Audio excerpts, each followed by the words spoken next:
Siksik po tayo ng mga balita dito sa 24 oras at kasama natin ngayong gabi ang todo serbisyong totoo na ngayon. Ang ating kapusong si Pia Arcangel. Pia. Salamat, Mike. Mga kapuso, nasunog ang isang gusali sa Binondo, Maynila kanina umaga. Patay ang isang matandang lalaki na naipit sa loob ng gusali. Nakatutok si Dante Perel.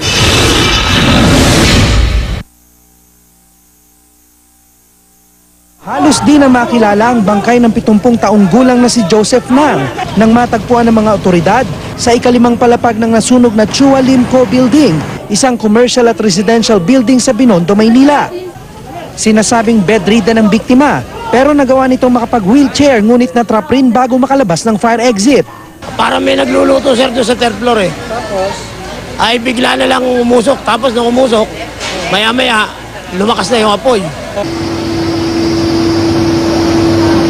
Umabot sa Task Force Alpha ang alarma ng sunog.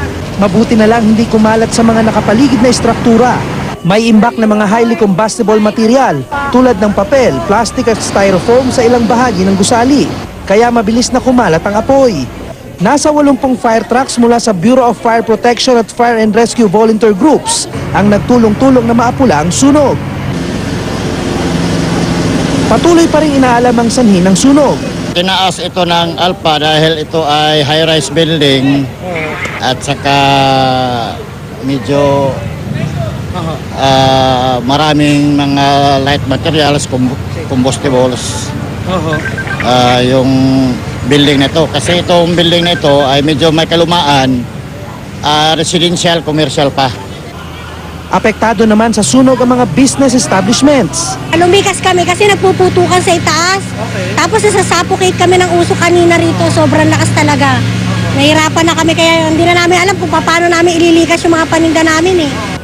Sa inisyal na investigasyon naman ng mga otoridad, sa ikatlong palapag ng gusali nagsimula ang apoy, dakong alas 11 ng umaga. Inaalam pa ang sanhi ng sunog na tinatayang nasa 5 milyong piso ang halaga ng pinsala.